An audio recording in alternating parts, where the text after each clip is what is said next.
क्या पूरे मामले की तह में उनको नहीं जाना चाहिए था? क्योंकि यहाँ पर जिस तरह से पार्टी से उनको निकाल दिया गया, परिवार से अलग कर दिया गया, तो जाहिर बात है कि तेज प्रताप यादव, इनका डाइवोर्स का मामला पहले ही चल रहा है। देखा जाए तो ये माना जाता है कि जो बड़ा बेटा होता है उसको जिम्मेदारी पहले मिलनी चाहिए, लेकिन यहाँ पर तेजस्वी यादव को जिस तरह से अधिक प्रमोट किया गया और तेज प्रताप यादव को शुरुआत।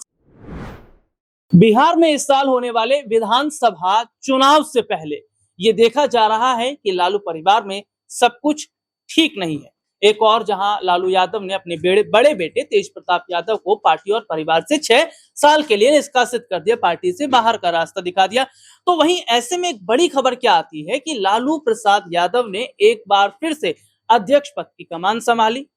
क्या तेजस्वी को ये कमान नहीं दी जानी चाहिए थी? क्योंकि इतने लंबे समय से पार्टी को तो वही संभाल रहे हैं और इतने लंबे समय से पार्टी का कामकाज भी वही देख रहे हैं। लेकिन फिर भी लालू यादव अगर अध्यक्ष पद की कमान संभाल रहे हैं तो क्या तेजस्वी पर भरोसा नहीं है, या लालू प्रसाद यादव ये चाहते हैं कि पार्टी की कमान अपने बड़े बेटे तेज प्रताप को दे दें? अगर ऐसा है तो क्या परिवार में फिर से बगावत के सुर दिखते नजर आएंगे और तेज प्रताप यादव, लालू के बड़े लाल, जो आए दिन कुछ ना कुछ पोस्ट करते रहते हैं, कभी वो पायलट बनने का सपना देख रहे हैं, कभी नई पार्टी बनाने का सपना देख रहे हैं, कभी चुनाव लड़ने का सपना देख रहे हैं, क्या करना चाहते हैं वो उन्हें खुद यही नहीं पता है। लेकिन एक सवाल ये खड़ा हो जाता है कि पार्टी की कमान अब लालू किसे देंगे? बड़े बेटे तेज प्रताप को, क्योंकि खबर भी सामने आ रही है कि तेज प्रताप यादव ने ट्वीट वगैरह भी किया है जिसमें बता रहे हैं कि मेरी जान को खतरा है। कुछ समय पहले छोटे भाई की जान को भी खतरा था, क्योंकि पटना का वीवीआईपी इलाका जहां पर दिन दहाड़े फायरिंग होती है, उससे पहले उनका काफिला जा रहा होता है, एक तेज रफ्तार ट्रक टक्कर मार देती है। तो क्या चुनाव ना लड़ें,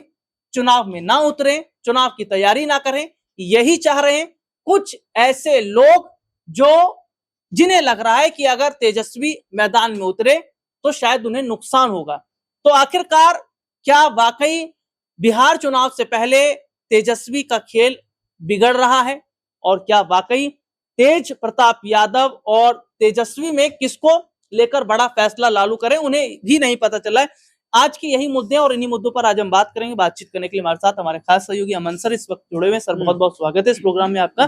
सर, बिहार चुनाव से पहले जहां हम ये देख रहे हैं कि प्रधानमंत्री नरेंद्र मोदी बिहार का कई बार दौरा कर चुके हैं, 1000 करोड़ रुपए के प्रोजेक्ट पर वो हरी झंडी दिखा चुके हैं।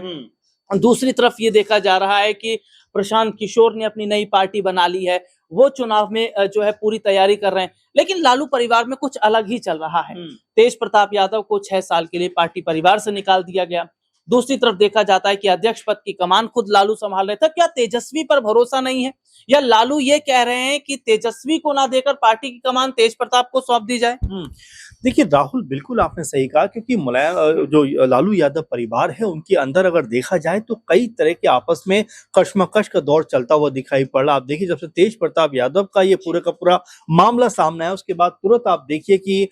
तमाम तरह के संबंध ताल्लुकात जो है तेजस्वी यादव ने उसमें तोड़ ली, कहा कि भाई इस मामले में मैं बिल्कुल सपोर्ट नहीं करूंगा, मुझसे बड़े हैं, बेहतर जानते हैं। लालू यादव ने तुरंत उनको पार्टी से निकाल दिया। अब अध्यक्ष बनने की बारी आई तो लालू यादव का नाम निकलकर सामने आएगा, क्योंकि ये भी कहा जा रहा है राहुल कि लालू यादव 78 ईयर के हो गए, अच्छी खासी उम्र है और बीमार भी हैं, तो ऐसे में पार्टी की कमान वो कैसे संभालेंगे? तो क्या एक अलग तरह का ये माहौल ना खराब हो, इसलिए लालू यादव को जिम्मेदारी दी गई कि अगर तेजस्वी यादव अध्यक्ष बन जाते तो तेज प्रताप यादव के सुर जो है बहुत ज्यादा विरोध में निकल के सामने आते, तो आपस में तनातनी का जिस तरह का माहौल है उससे बचने के लिए शायद लालू यादव को अध्यक्ष बनाया गया। क्योंकि आप देख रहे हैं कि पॉलिटिकल तौर पर लालू यादव बहुत एक्टिव दिखाई नहीं पड़ते, बहुत ज्यादा लोगों से नहीं मिलते हैं, और ऐसे में उनको अध्यक्ष बनाया जाना कई तरह के सवाल खड़े कर रहा है कि चलिए ठीक है 74 ईयर के अगर नीतीश कुमार हैं, उनके स्वास्थ्य को लेकर भी किस तरह की चर्चाएं हो रही। लालू यादव तो 78 साल के भी हैं, उनका ऑपरेशन भी हुआ और ऐसे में बीमार भी ज्यादा रहते हैं। तो ये तमाम ऐसी वजह है जिसको लेकर ये कहा जा रहा है राहुल कि क्या वाकई में कोई बीच का रास्ता निकालने के लिए लालू यादव को कमान सौंपी गई, क्योंकि यहाँ पर तेज प्रताप यादव जिस तरह से मुखर होकर बोलते हुए दिखाई पड़ रहे हैं कि 4-5 लोग हैं जो उनके पीछे पड़े हुए हैं और कुछ लोगों के नाम ऐसे भी हैं जो तेजस्वी यादव के बहुत करीबी माने जाते हैं। तो ये आपस में कहीं न कहीं ऐसा माहौल बन रहा है जिससे ऐसा लगता है कि बिहार के अंदर, खासकर आरजेडी के अंदर आपस में जो भाइयों के बीच में दूरियां हैं वो यहाँ से बढ़ती हुई दिखाई पड़ेंगी। कल ही आपने देखा कि जिस तरह से अखिलेश यादव के साथ में तेज प्रताप यादव वीडियो कॉल करते हुए नजर आ रहे थे, बातचीत करते हुए नजर आ रहे थे। उस बातचीत में एक बात का जिक्र हुआ कि चुनाव लड़ना चाहते हो, तो कहते हैं हाँ चुनाव लड़ूंगा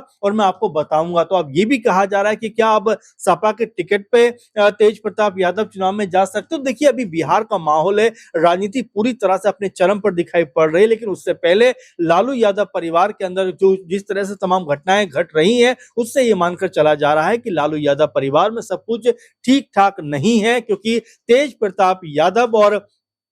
तेजस्वी यादव आमने सामने आकर खड़े हो गए। क्योंकि जो राजनीति को जानते हैं, तेज प्रताप यादव को जानते हैं, वो एक बात का जिक्र करते हैं राहुल की तेज प्रताप यादव जो हैं वो लालू यादव के बेहद करीब हैं, बहुत ज्यादा उनकी तरह ही उनका बिहेव भी रहता है, कहीं भी बैठ जाते हैं, किसी के साथ भी जो है बातचीत करने लग जाते हैं। यानी कि एक जो ठेठ तरीका होता है बातचीत करने का वो तेज प्रताप यादव के अंदर नजर आता है। आप देखें, अगर उनकी तस्वीर को भी आप देखें तो उसमें भी वो लालू यादव के ठीक सामने खड़े हुए, जो जवानी तस्वीर लालू यादव की है, यानी कि अपने पिता को बहुत मानते हैं तेज प्रताप यादव। तो कई लोग यही कह रहे हैं कि चुनाव का वक्त है, ऐसे में बीच का रास्ता निकालने के लिए लालू यादव को अध्यक्ष तो बनाया गया, लेकिन सारे के सारे जो फैसले हैं वो तेजस्वी यादव ही करते हुए दिखाई पड़ेंगे। जी, सारे फैसले तेजस्वी यादव करते नजर आएंगे। लेकिन एक सबसे बड़ा सवाल ये खड़ा हो जाता है सर कि यहाँ पर जिस तरीके से अखिलेश यादव ने तेज प्रताप से बात की है, उसके अलावा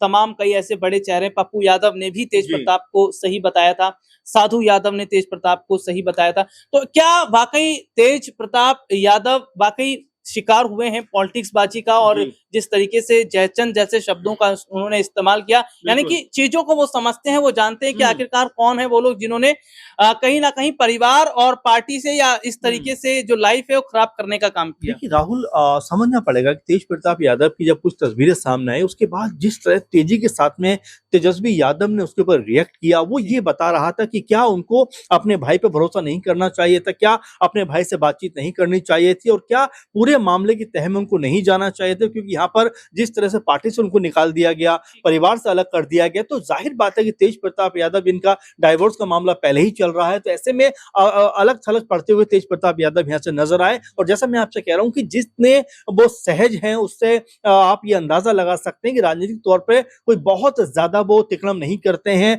स्पष्ट अपनी बातों को सामने रखते हैं, और यही उनकी शायद सबसे बड़ी कमजोरी भी है, यही वो लोगों का शिकार भी हो जाते हैं। क्योंकि तेज प्रताप यादव के बारे में कहा जाता है कि जिससे भी मिलते हैं बड़े दिल के साथ में मिलते हैं, तेज प्रताप यादव ही असली वारिस होने चाहिए, बहुत सारे लोग कहते हैं। क्योंकि देखिए अगर तकनीकी आधार पर भी देखा जाए तो ये माना जाता है कि जो बड़ा बेटा होता है उसको जिम्मेदारी पहले मिलनी चाहिए, लेकिन यहाँ पर तेजस्वी यादव को जिस तरह से अधिक प्रमोट किया गया और तेज प्रताप यादव को शुरुआत से साइडलाइन किया गया, उसने कई तरह के सवाल खड़े किए कि आखिर तेज प्रताप यादव के खिलाफ क्या पूरी मुहिम चलाई गई। आप देखिए लिखे पढ़े भी हैं तेज प्रताप यादव, अब तो पायलट भी बनने वाले हैं, तो ये तमाम जो चीजें हैं वो तेज प्रताप यादव के पक्ष में जा रही है। लेकिन पार्टी लेवल पर अगर आप देखेंगे राहुल, तो ऐसा नजर नहीं आता कि पार्टी की तरफ से उनको काफी हद तक कह सकते हैं कि पीछे किया गया है। उनको जिम्मेदारियां जो मिलनी चाहिए, जैसा आपने अध्यक्ष पद को लेकर सवाल उठाया कि अगर कोई वजह थी भी, क्योंकि इससे बड़े-बड़े मामले हो चुके हैं राजनीति में, कई ऐसे मसले हुए जहां पर लोग अपना निजी कह सकते हैं मामला बताकर चीजों से आगे बढ़ जाते हैं। लेकिन तेज प्रताप यादव ने बाकायदा उसके ऊपर बातचीत की, मीडिया से भी कम्युनिकेट किया और ये कहा कि कुछ लोग साजिशन उनको फंसाना चाहते हैं, उनकी जिंदगी बर्बाद करना चाहते हैं, उनका पॉलिटिकल करियर खत्म करना चाहते हैं। ये बात बारंबार तेज प्रताप यादव कहते हुए नजर आए। लेकिन तेजस्वी यादव ने जिस तरह से आनंद फानन में फैसला किया, लालू यादव की तरफ से तुरंत चिट्ठी लिखकर उनको पार्टी से निकाल दिया गया, उससे लेकर कई तरह के सवाल खड़े हुए कि क्या ऐसे वक्त में तेज प्रताप यादव को इमोशनल सपोर्ट नहीं मिलना चाहिए था। आपको याद होगा कि तेज प्रताप यादव ने हमेशा ये बात कही है कि मैं जो हूँ कृष्ण हूँ और जो तेजस्वी है मेरे अर्जुन है और मैं उनको मुख्यमंत्री जरूर बनवा कर रहूंगा।